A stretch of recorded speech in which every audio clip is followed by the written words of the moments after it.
Terima kasih Anda masih bersama kami di Kompas Malam, saya Cynthia Rompas. Saudara, warga Muhammadiyah di Malaysia membagikan paket bahan pokok untuk ratusan TKI yang terjebak di sejumlah wilayah di Malaysia pasca pemberlakuan karantina wilayah atau lockdown sejak pertengahan Maret lalu. Pembagian bahan pokok oleh relawan dari PCIM Malaysia ini dilakukan untuk buruh migran yang menghuni barak-barak kontrakan di kawasan Kuang dan Sungai Buloh, Selangor. Paket bahan pokok juga dibagikan untuk para buruh migran asal Bangladesh yang juga berbaur dengan TKI di kawasan tersebut.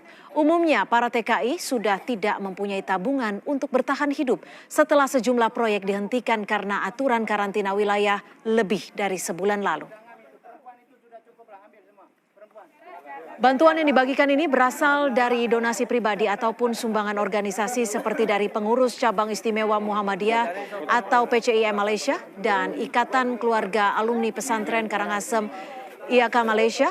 Dan menurut koordinator relawan Ali Fauzi, aksi peduli ini dilakukan mengingat masih banyaknya kantong TKI yang belum tersentuh bantuan KBRI Malaysia. Data Migran Care menyebutkan saat ini terdapat puluhan ribu buruh migran Indonesia yang masih tidak bisa keluar dari Malaysia pasca pemberlakuan lockdown. Alhamdulillah atas bantuannya. Masalahnya kita sudah 1 bulan lebih lah di sini tak ada kerja. Dengan bantuan ini bisa meringankan lah sedikit banyak untuk membantu kita untuk makan lah. Alhamdulillah dari pihak Muhammadiyah memberikan bantuan. Harap-harap ada lagi lah masalahnya. Masalahnya kawan-kawan ramai yang belum dapat. Doakan. Saudara, informasi terkait nasib para TKI yang terdampak lockdown di Malaysia, kita sudah terhubung dengan Ketua Majelis Pelayanan Sosial dan Kesejahteraan Umat, Pimpinan Cabang Istimewa Muhammadiyah Malaysia. Sudah ada Bapak Khairuddin Arfad. Selamat malam Pak Khairuddin. Bisa digambarkan seperti apa kondisi TKI yang saat ini terdampak lockdown di Malaysia? Apakah betul para TKI sudah mulai kesulitan untuk memperoleh makan sehari-hari? Oke, terima kasih.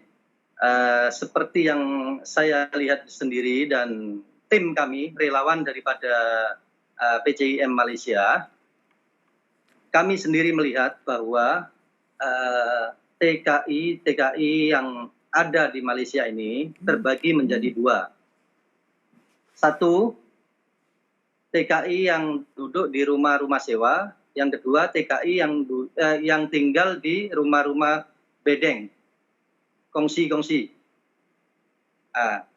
Kedua TKI tersebut itu memang sama-sama dalam keadaan yang memprihatinkan. Karena apa? Karena penetapan lockdown di Malaysia itu memang betul-betul strict. Yakni orang yang sudah kena lockdown itu kalau seandainya ada yang keluar memang betul-betul ditangkap dan akan didenda serta dipenjarakan. Itu yang menjadi ukuran bahwa TKI itu nggak bisa kemana-mana gitu.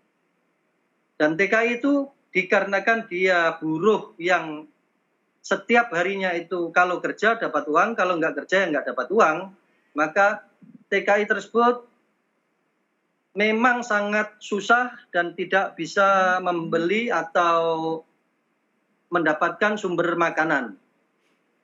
Ya, Pak Khairuddin, kalau data dari PCIM Malaysia sendiri ada berapa TKI yang hingga saat ini sulit untuk mendapatkan makanan? Dan bagaimana sikap dari KBRI di Kuala Lumpur?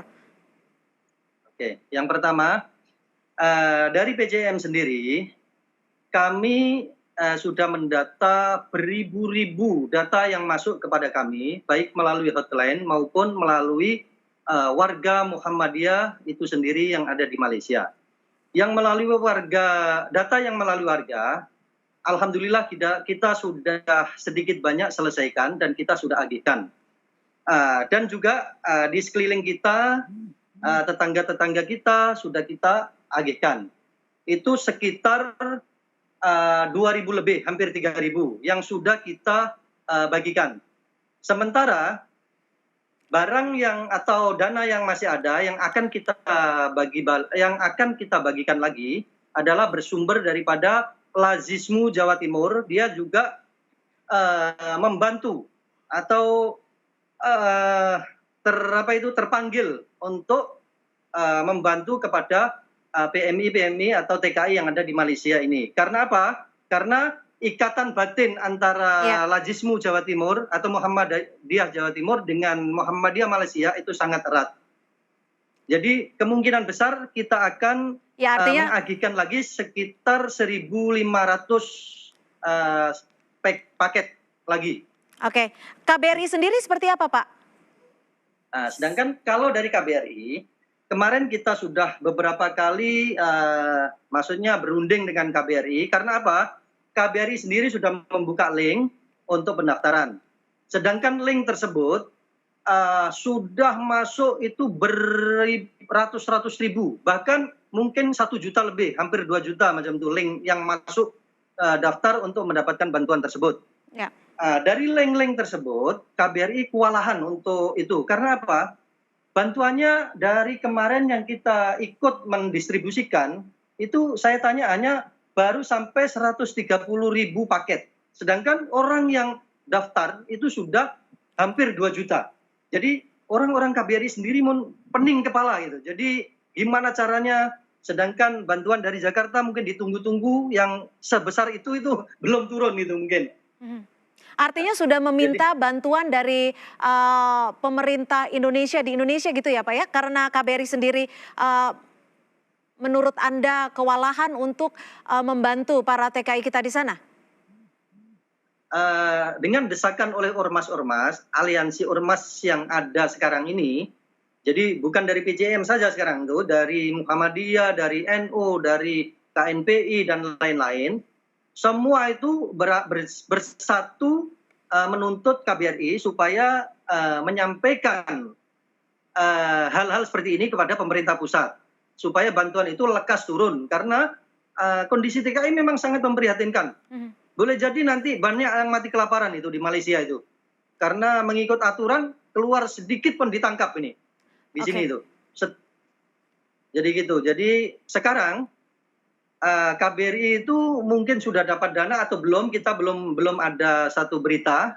Kemungkinan besar belum dapat dana yang sebesar itu. Untuk mengcover sampai hampir 2 juta manusia atau TKI yang daftar di KBRI tersebut.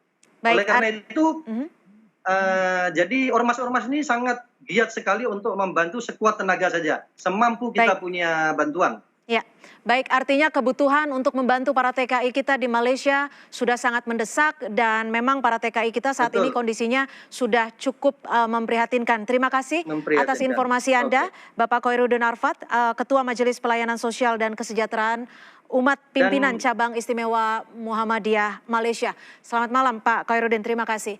Saudara, 7 orang anggota jemaah Ijtima di Goa, Sulawesi Selatan asal Temanggung, Jawa Tengah dinyatakan positif COVID-19. Hasil tes swab yang dilakukan